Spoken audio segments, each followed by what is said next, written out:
La Chambre.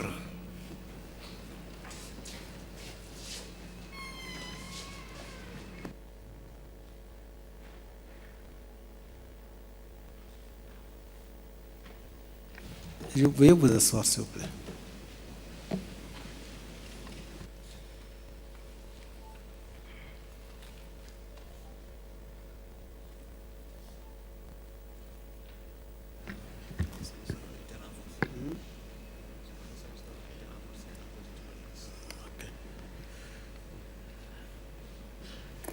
Veuillez amener Monsieur Mahamat Togoy.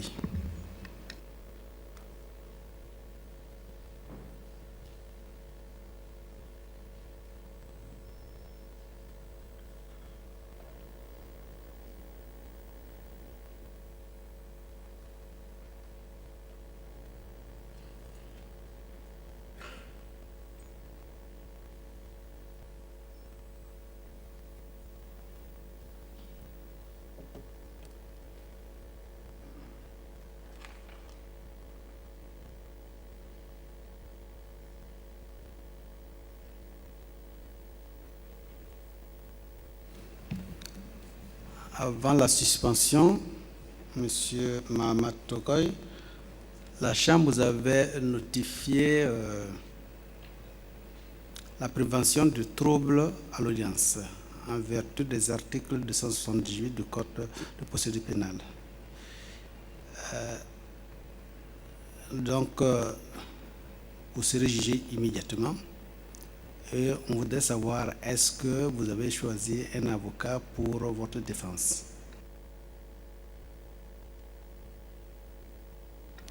Bien, quel est votre conseil? Je peux parler. Qui est votre conseil? Qui est votre avocat? Vous pourriez d'abord me donner le choix, si je peux choisir ou non. Vous pourriez d'abord me donner le choix, n'est-ce pas? C'est ce que j'ai dit. Vous avez le choix de faire, de désigner un avocat. Vu la constitution de ces chambres, j'en suis pas sûr qu'une conseil peut me sauver d'ici. Merci beaucoup. Il ne s'agit pas de vous sauver. Peut me sauver d'ici. Il ne s'agit pas de vous sauver. Il s'agit de vous défendre. On ne va pas vous tuer. Pourtant, on vous a nommé pour sceller des sorts. Pour? Sceller des sorts. Ah bon? Ah ok. Pour nous, nous pensons que nous avons une procédure que nous faisons, que nous suivons, et ce sont ces règles-là que nous appliquons. Bah, maintenant, il vous appartient d'apprécier en toute temps de conscience. Je peux parler avec ce monsieur qui m'adresse la parole. Je peux parler avec ce monsieur qui m'adresse la parole.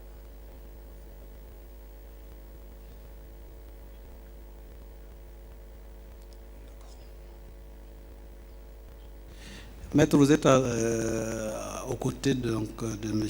Mahamat. On voudrait savoir si vous voulez vous constituer à ses côtés. Le micro, s'il vous plaît. Oui, je souhaiterais, Monsieur le Président, pouvoir me constituer pour assurer sa défense. Ok. Si vous voulez, s'il vous plaît, est-ce que vous pouvez dire peut-être brièvement qui vous êtes Je m'appelle Alioune Cissé, je suis avocat au barreau du Sénégal. Bien, merci.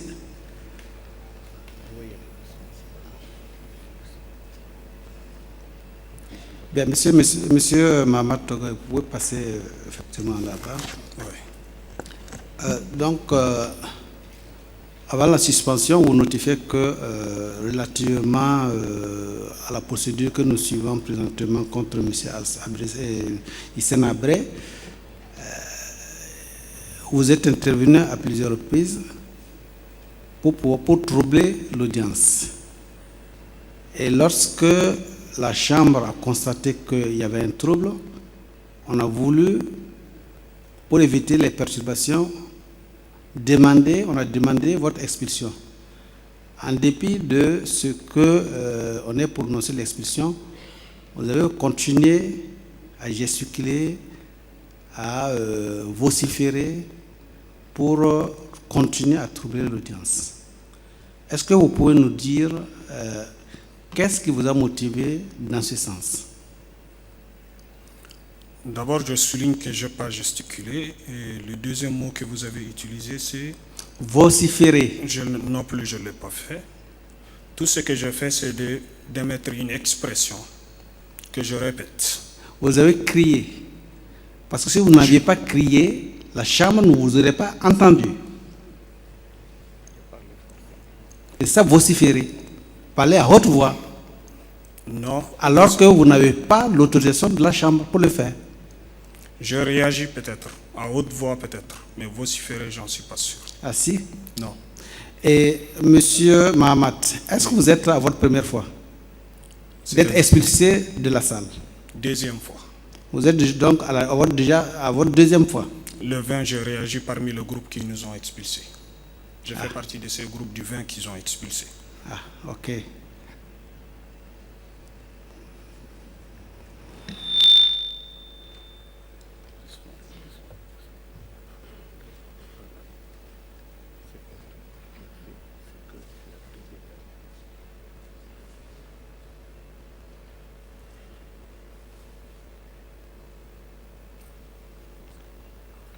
Bien, monsieur le procureur, vous avez la parole. Bien. Monsieur Mahamat Togoy, quels sont vos liens de parenté avec l'accusé? Monsieur le président de chambre, je ne réponds pas à ce monsieur. Bien. Ce n'est pas un monsieur, c'est le procureur général près la chambre. Tout homme est un monsieur. Bien, Monsieur le Président, j'en ai terminé pour les questions. Bien, donc vos réquisitions, s'il vous plaît. Monsieur le Président. S'il vous plaît. Maître, est-ce que vous voulez intervenir avant qu'on donne la parole au procureur pour ces réquisitions? Je voudrais bien lui poser des questions. Oui. Est-ce que vous pouvez expliquer à la Cour votre propos de tout à l'heure pour être mieux compris? Vous avez dit que vous avez réagi, vous avez parlé à haute voix, mais vous n'avez pas parlé avec la volonté de troubler l'audience, d'empêcher que l'audience se continue. Est-ce que c'est ça que vous avez bien voulu dire? Merci. Là, au moins, vous me donnez l'opportunité de m'exprimer. Mon éducation ne me permet pas de faire des troubles. Il fallait bien que ça soit clair. Secondo, l'expression que j'avais dit, je le répète, on s'en fout de ce que vous croyez. Donnez les preuves. Eh bien, c'était une réaction. D'accord. Est-ce que, si vous tenez compte des conséquences attachées à cette déclaration, aussi bien par le procureur général que par la Cour, est-ce que vous pensez que vous n'avez pas un mot d'apaisement pour permettre que l'audience se continue sereinement, comme ça a été le cas jusqu'à ce jour, malgré ce qu'on a pu observer ça et là? Est-ce que véritablement, il y a de quoi maintenir la confusion sur vos bonnes intentions? Merci beaucoup. Il n'y a aucune raison. Merci. Mais quand... C'est bon.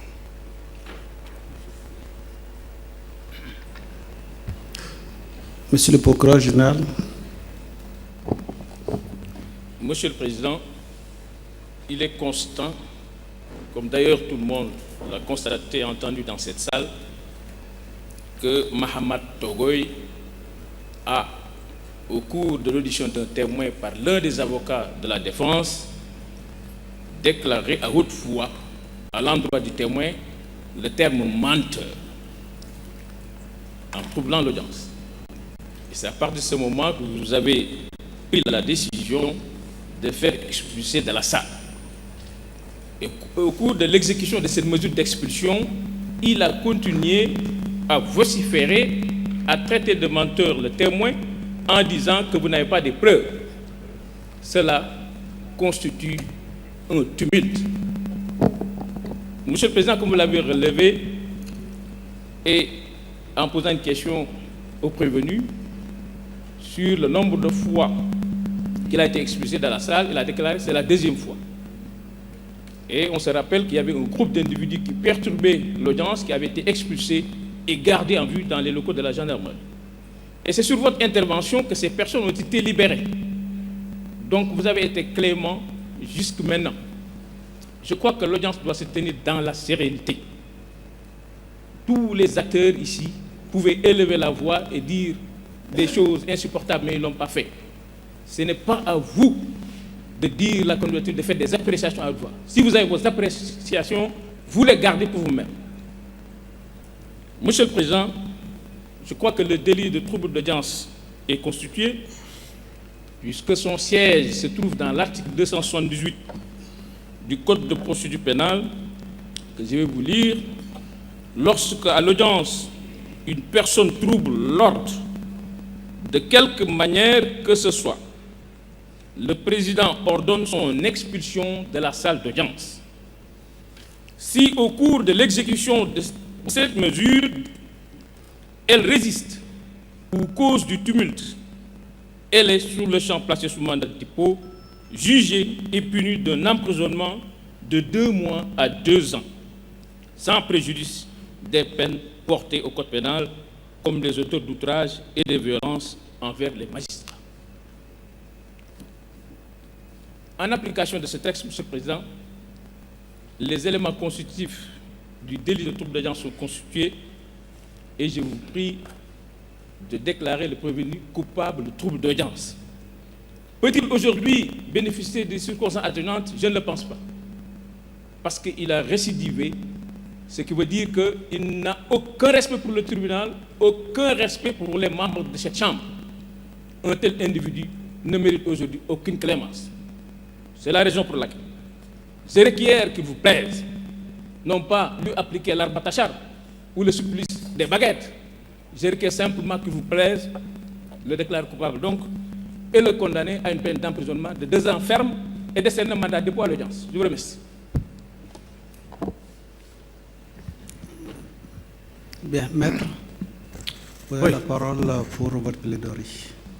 Monsieur le Président, je vous remercie. Je remercie votre cour et je peux vous dire, Monsieur le Président, que je suis cette audience, bien sûr, avec une certaine inconstance, mais j'ai remarqué dans la manière dont vous conduisez cette audience-là une sérénité qui, je crois, a porté ses fruits. Tout le monde pensait que cette audience se tiendrait dans des conditions extrêmement difficiles. Si vous regardez l'Internet à propos de vos audiences, les choses qui se disent maintenant, c'est qu'on est retourné au calme. Et je crois que ça, on vous le doit. On vous le doit, on vous le doit, et on doit ça, effectivement, à tous ceux qui participent à l'audience, parce qu'on s'est rendu à l'évidence. Vous êtes là pour juger en toute équité les parties qui sont concernées. C'est vrai, la jeunesse a ses lois.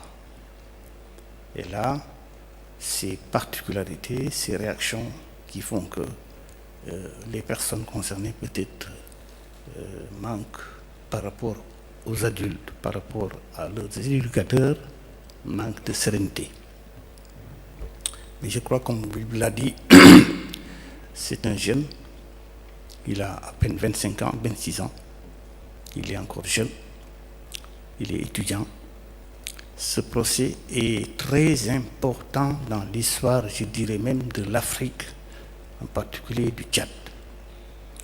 Si je me retourne dans la salle, je vois des jeunes étudiants qui sont ici dans cette salle, qui suivent l'audience. Pour eux, c'est l'historicité de ce dossier qui fait tout ça. Donc je ne pense pas qu'il soit bon de, disons, sanctionner cette attitude de jeunesse rien que pour la sanctionner. S'agissant des faits, je crois qu'on peut relever tout à l'heure que c'est de bonne foi qu'il vous a dit effectivement, pour la première fois, il faisait partie des personnes pour lesquelles vous avez demandé qu'il soit expulsé de la salle. Je crois qu'à cette occasion, il n'y a pas eu trouble d'audience comme il y en a maintenant, comme on suppose qu'il y en a maintenant. Il a obéi, ils sont sortis sans continuer à troubler l'ordre, en tout cas sans provoquer une instance de jugement pour trouble d'ordre, de l'ordre de l'audience. Donc je ne pense pas qu'il soit en situation de récidiviste. Il vous a dit tout à l'heure qu'il a réagi. La réaction, c'est peut-être souvent des choses spontanées qui peut-être échappent et on peut regretter. Et je ne pense pas que dans son propos, il ait exclu toute idée de regret et même vous présenter des excuses. Peut-être c'est toujours la jeunesse qui le domine, mais je ne pense pas qu'on soit dans une situation de rébellion ouverte contre votre autorité et ni contre l'objectif qui vous guide ici en venant rendre une décision de justice. Je dois dire que je ne partage pas le propos du procureur général que je connais, un homme très bien, affable, un juriste chevronné. Il a peut-être un autre texte que le mien. Il parle de l'article 378, et je crois que celui que j'ai, en tout cas la mouture que j'ai, il est question plutôt de l'article 390. Et si je comprends bien, ce sont les mêmes termes qui sont dans l'article 370 de la mouture que j'ai. Alors, ce qui est dit, me semble-t-il, fait croire que ce délit-là, c'est un délit en, disons, cascade. C'est comme si la loi admettait le principe qu'il y ait une attitude, qu'il puisse y avoir une attitude, qui puisse, cette attitude-là, provoquer de la part de la juridiction saisie, bien, une réaction, c'est-à-dire pour mettre fin au trouble. Mettre fin au trouble, c'est ordonner l'expulsion au besoin par la force. C'est ce que vous avez fait, et il était en train de sortir de la salle. Je pense, j'ai l'impression que si le procureur général ne vous avait pas demandé de le faire arrêter pour le faire juger à l'audience, certainement vous ne l'aurez pas fait, vous l'aurez laissé sortir comme il était sur le point de sortir. J'ai l'impression que si on tient compte de ça, on peut penser qu'effectivement, on l'a retourné devant vous pour être jugé sans qu'il ait récidivé, sans qu'il ait continué à vociférer au point de troubler votre audience. Je crois que c'est peut-être la demande du procureur général, c'est son rôle, hein, mais je crois, à mon avis, il n'a rien fait pour aggraver la situation lorsque vous avez ordonné qu'il parte. C'est pour ça que j'ai l'impression que sur la deuxième étape, qui est vraiment la consécration même du délit, je ne pense pas qu'on soit dans une situation qui est suffisamment claire pour tout le monde. Il y a une confusion quelconque. Je me demande s'il n'y a pas de doute. Mais qu'à cela ne tienne, on retiendra de cette audience-là, de cet incident d'audience, le plus important que je souhaite, c'est que vous l'avez dépassé. Moi, je souhaite qu'on oublie ça, qu'on considère que c'est un simple incident. Vous avez, pour moi, fait l'essentiel, c'est un avertissement pour tout le monde. J'ai l'impression que ça ne se reproduira pas, et je le souhaite profondément. Mais chaque fois que c'est le cas, que ça ne vous détourne pas de l'objectif que vous avez retenu de juger cette affaire-là en toute impartialité. J'avais un sentiment, et par honnêteté, je dois vous le dire, Monsieur le Président, tout au début, je me suis dit, mais au fond, ce qu'il a dit, c'est comme s'il répétait un peu l'idée que chacun avait des insuffisances dans l'effort de probation du témoin qui était concerné. Il s'agissait de savoir si ce monsieur-là était là pour vous livrer des impressions ou alors pour vous donner des éléments de preuve. Des preuves comme la loi l'exige. bien sûr, les avocats de défense ont réagi. Vous-même, vous avez réagi, et je crois que c'est une réaction tout à fait normale, parce que, en définitive, Monsieur le Président, les gens ne savent pas sur quelle base vous les jugez. Ils ne connaissent pas nos codes. Tous ceux qui sont dans la salle, vous les interrogez les uns après les autres sur la manière dont vous vous déterminez à juger un dossier, ils auront des problèmes. Maître, est-ce qu'on peut plutôt Après, je vais... Non, non, c'est surtout plutôt se recentrer Oui, d'accord. sur L'essentiel. l'essentiel. Sur l'essentiel. Donc, Monsieur le Président, je vous remercie de m'avoir rappelé alors, parce que les dérapages sont tellement possibles dans un dossier comme ça. Mais ce que je voulais dire simplement, il a dit, il a réagi. Il a réagi, et je crois qu'il a réagi peut-être spontanément, sans nécessairement vouloir rompre le calme, la sérénité avec laquelle vous conduisez votre audience. Donc, sur cette base, je vous demande, Monsieur le Président, à titre principal, de considérer que la condition aggravante, la condition, disons, considérée comme, en tout cas, essentielle pour que le délit soit établi, à savoir la rébellion, la résistance à l'ordre de sortir, je crois que ce n'est pas établi en tant que tel. Donc, vous pouvez considérer peut-être qu'il y avait une tentative, en tout cas une manière qui allait peut-être conduire à ça, mais à mon avis, ce deuxième élément me semble manquer. Si par extraordinaire vous devez retenir que cet élément existe, je pense que des circonstances atténuantes, il y en a énormément. Il y en a énormément. L'objectif que vous visez me semble dépasser tout autre objectif. Donc, sur cette base, je vous demande de lui faire une application très bienveillante de la loi et permettre à votre audience de continuer dans sa sérénité. Je vous remercie. Merci, Maître. Monsieur Mahamat Togoy. Oui. Bien, vous avez le dernier mot. Je ne sais pas si votre conseil a pu vous sauver, mais en tout cas, la Chambre vous donne la parole pour qu'éventuellement, si vous avez quelque chose à ajouter pour votre défense, que vous le faites. Merci beaucoup.